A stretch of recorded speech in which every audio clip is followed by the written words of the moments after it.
everyone, welcome back to Maths Teacher YouTube channel. Myself Babli Rajput. So this video is very important. इस video में हम ये देखेंगे कि वर्क डन की वैल्यू कब ज़ीरो होती है, कब नेगेटिव होती है और कब पॉजिटिव होती है।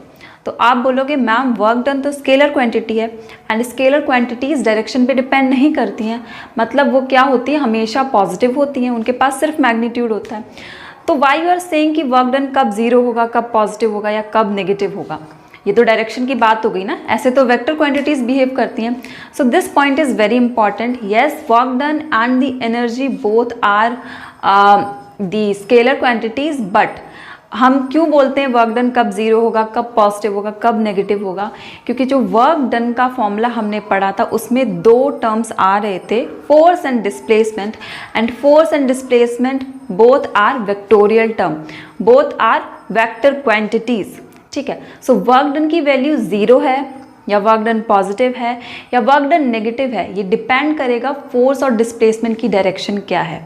राइट, दिमाग में चीज़ें क्लियर रखनी है। Work done is a scalar quantity, scalar का डायरेक्शन से कोई रिश्ता नहीं होता है, लेकिन वर्क डन सिंस डील करता है फोर्स एंड डिस्प्लेसमेंट से, क्योंकि उसके फॉर्मूले में फोर्स एंड डिस्प्लेसमेंट आता है, इसकी वजह से वर्क डन के ऊपर इम्पैक्ट पड़ता है। तो depending on the direction of force and displacement work done की वैल्यू है वो डिफरेंट हो सकती है। So let's jump into the topic. हम टॉपिक के बारे में समझते हैं।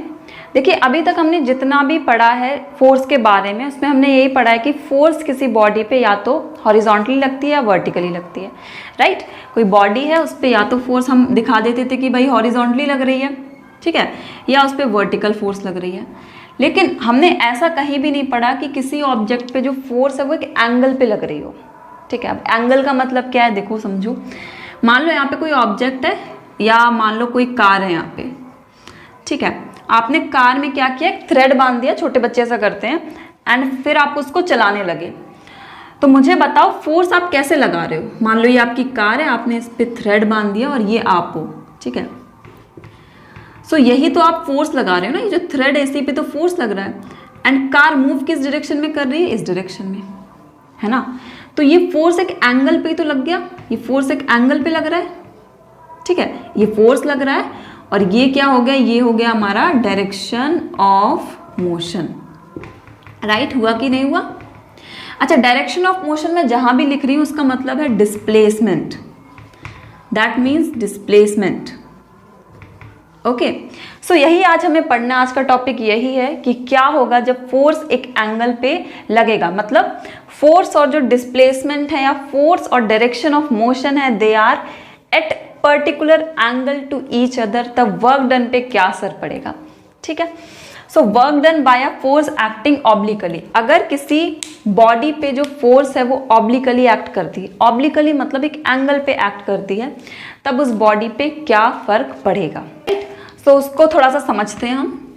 देखो, ये थोड़े से हायर लेवल की चीज़ है, आप जब हायर क्लासेस में पढ़ोगे तो बहुत ज़्यादा डीप में पढ़ोगे।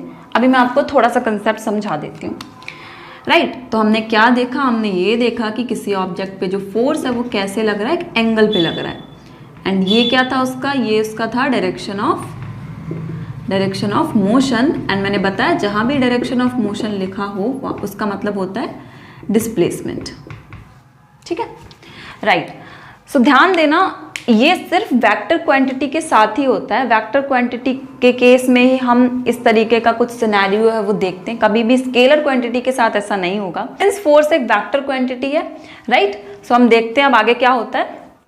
सो यहाँ पे जो एंगल फॉर्म होता है ना, उसको हम थीटा से रिप्रेजेंट करते हैं। ये रिप्रेजेंटेशन, अब ऐसा मत बोला थीटा ही क्यों, आपकी मर्जी, आप कुछ भी लिख सकते हो, बट हम क्या करते हैं, थीटा से रिप्रेजेंट करते हैं, और यूनिवर्सली हम इसी तरीके से रिप्रेजेंट करते हैं एंगल को। ठीक है, अब ध्यान से समझना, यहाँ पे हम किसकी बात कर रहे हैं, फोर्स। तो कौन एंगल पे है, फोर्स एंगल पे या डिस्प्लेसमेंट एंगल पे। आप बोलोगे नहीं, डिस्प्लेसमेंट तो हॉरिजॉन्टल है, लेकिन फोर्स है वो एक एंगल पे लग रहा है। तो जो भी फिजिकल क्वांटिटी एक एंगल पे लगती है वो हमेशा दो कंपोनेंट में डिवाइड हो जाती है, बहुत इंपॉर्टेंट है। यहाँ पे फोर्स लग रहा है एक एंगल पे, तो जो फोर्स है वो दो कंपोनेंट्स में डिवाइड हो जाएगा। हमें पता है हमारे पास दो एक्सिस होती है, एक्स एक्सिस और वाई एक्सिस।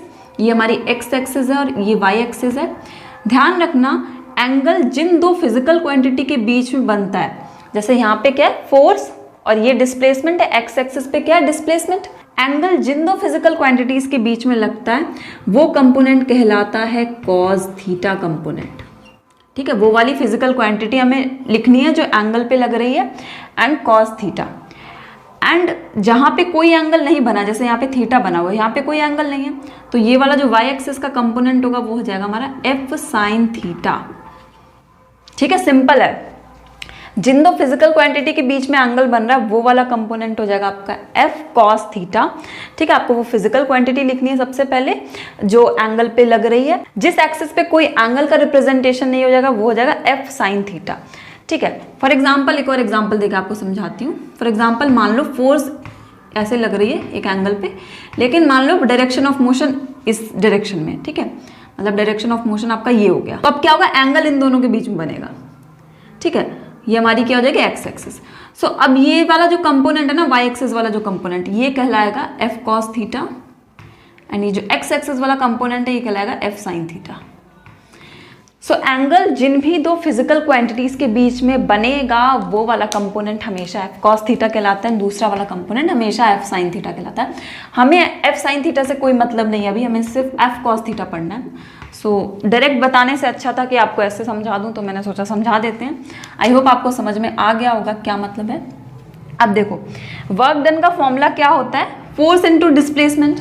ठीक है, एंड फोर्स हमारा यहाँ पे क्या बन गया, एफ कॉस थीटा। किस केस में, ध्यान देना न्यूमेरिकल सॉल्व करते टाइम कि क्या फोर्स ऑब्लिकली लग रही है या सिर्फ बॉडी हॉरिजॉन्टली चल रही है। ठीक है, सो एफ कॉस थीटा में यहाँ रख देंगे इंटू एस और इसको थोड़ा सा अरेंज करेंगे तो ये हो जाएगा F S cos theta. This is the final formula. आप चाहो तो फाइनल फॉर्मूला ही याद रख सकते हो। Derivation is not that much important, but आपको चीज़ें अगर बेसिक्स क्लियर होंगे तो चीज़ें और अच्छे से समझ में आएंगी। ठीक है, but formula is very important. Now let's see the variation in the work done, कि वर्क डन कब जीरो होगा, कब पॉजिटिव होगा और कब नेगेटिव होगा। It's possible through the variation in the value of theta. Theta क्या है, एंगल है, आपको ध्यान रखना है एंगल है जो कि फोर्स और डिस्प्लेसमेंट जिसको हम डायरेक्शन ऑफ मोशन भी बोलते हैं उन दोनों के बीच में लगता है। ठीक है, फोर्स एंड डिस्प्लेसमेंट के बीच में जो एंगल होता है उसको हम थीटा बोलते हैं। तो जैसे जैसे थीटा की वैल्यू चेंज होती है वैसे ही वर्क डन की वैल्यू पे भी इफेक्ट पड़ता है। राइट, सो बारी बारी समझते हैं क्या है। एंड ये जो केसेस हैं ये बहुत इंपॉर्टेंट हैं। केस मैंने 3 लिखे हैं, बहुत इंपॉर्टेंट हैं। In short answer form as well as in theory form ये पूछा जा सकता है। ठीक है, सो फर्स्ट स्टार्ट करते हैं। जब थीटा की वैल्यू 90 डिग्री है, ध्यान से समझना इसको, ये जो मैं यहाँ पे बना रही हूँ साइड में वो आप नोट कर सकते हो। क्या है, क्या मतलब है, थीटा की वैल्यू क्या है, 90 डिग्री है and theta is the angle between force and displacement. तो मतलब ये है फोर्स एंड डिस्प्लेसमेंट है वो एक दूसरे के परपेंडिकुलर हैं, यही तो मतलब है ना थीटा 90 डिग्री। थीटा किसके बीच का एंगल है, फोर्स एंड डिस्प्लेसमेंट के बीच का। इंपॉर्टेंट है, अगर आपने नोट नहीं किया थीटा के बारे में तो ये नोट कर लो, theta is the angle between force and displacement जिसको हम डायरेक्शन ऑफ मोशन भी बोलते हैं। तो force and direction of motion जो है वो 90 डिग्री पे प्लेस्ड है। उस टाइम जो cos 90 की वैल्यू होगी वो 0 बन जाएगी, ध्यान से समझना।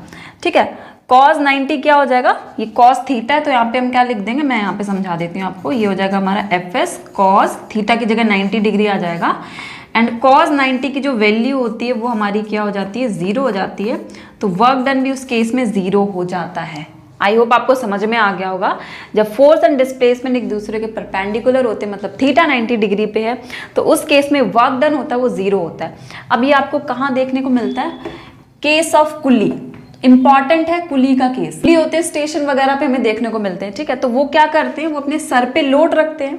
ठीक है, मान लो ये कुली है हमारे एंड इन्होंने क्या किया, अपने सर पे लोड रखा हुआ है, तो ये क्या होगी, ये फोर्स होगी इनकी। ठीक है, एंड ये चलते किस डायरेक्शन में, इस डायरेक्शन में चलेंगे। ठीक है, तो ये इनका डिस्प्लेसमेंट हो गया। तो फोर्स एंड डिस्प्लेसमेंट जो है हमारा वो क्या है, 90 डिग्री पे है। तो अकॉर्डिंग टू फिजिक्स जो कुली ने वर्क किया है वो 0 है, मतलब उन्होंने कोई वर्क ही नहीं किया।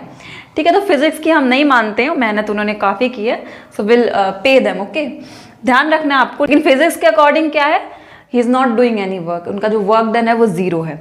ठीक है, सो वर्क डन 0 कब होगा, कुली का एग्जाम्पल है, बहुत इंपॉर्टेंट। आप काफ़ी आगे टाइम तक भी पढ़ोगे, कुली का एग्जाम्पल लिया जाता है, ठीक है। सो वर्क डन जीरो होता है, क्यों? क्योंकि फोर्स एंड डिस्प्लेसमेंट, जिसको हम डायरेक्शन ऑफ मोशन भी बोलते हैं, वो दूसरे के परपेंडिकुलर होते हैं। इसको ड्रॉ कर लो, साथ में ड्रॉ करते जाना, ठीक है। नेक्स्ट इज थीटा जब हमारा 0 डिग्री है। अब इसका मतलब क्या है? थीटा 0 डिग्री है, सो इसका मतलब ये है कि जो फोर्स है, ध्यान रखना थीटा एंगल किसके बीच का है। कुछ बच्चे यही नहीं समझ पाते कि थीटा एंगल किसके बीच का है। तो theta is the angle between force and displacement, ठीक है। सो थीटा इज 0 डिग्री, इसका मतलब ये है कि जो फोर्स और डिस्प्लेसमेंट है वो क्या है? एक दूसरे के पैरेलल है। मतलब जिस डायरेक्शन में फोर्स लग रहा है उसी डायरेक्शन में क्या है? हमारा डिस्प्लेसमेंट भी लग रहा है। फॉर एग्जांपल मुझे कोई पीछे से पुश कर रहा है, तो फोर्स की डायरेक्शन ये हो गई और मैं आगे ही मूव करूंगी, तो मेरी डिस्प्लेसमेंट की डायरेक्शन और फोर्स की डायरेक्शन सेम हो गई, ठीक है। सो इस केस में क्या होता है? cos 0 डिग्री है, उसकी वैल्यू 1 हो जाती है, एंड यहाँ पे आप लिख लो cos 0 डिग्री, ठीक है। तो cos 0 सिंस 1 होता है, ठीक है, तो इसको 1 से इंटू करेंगे तो ये fs बन जाता है। मतलब हमारा जो नॉर्मल फॉर्मूला आया था सबसे पहले ये वही बन गया। और इस केस में जो वर्क डन होता है वो पॉजिटिव कहा जाता है, क्योंकि force and direction of motion या displacement are in the same direction, ठीक है। एंड ये नॉर्मल आपको वर्क डन देखने को मिल जाएगा, कोई भी एग्जाम्पल आप ले सकते हो। नेक्स्ट इज थीटा अगर 180 है, अब अगेन थीटा किन के बीच का एंगल है? So theta is the angle between force and displacement, मतलब फोर्स और डिस्प्लेसमेंट। और 180 डिग्री तो ऐसे ही तो बनेगा ना, यही तो 180 डिग्री होता है, स्ट्रेट लाइन, ठीक है। 180 डिग्री मीन्स स्ट्रेट लाइन। अच्छा, सो जब फोर्स एंड डिस्प्लेसमेंट एक दूसरे के बिल्कुल अपोजिट हों तब थीटा की वैल्यू 180 डिग्री बनेगी। ऐसा कब होगा? ऐसा फ्रिक्शनल फोर्स के केस में होता है। फ्रिक्शनल फोर्स आपको पता होगा, नहीं पता है तो मैं बताती हूँ क्या होता है।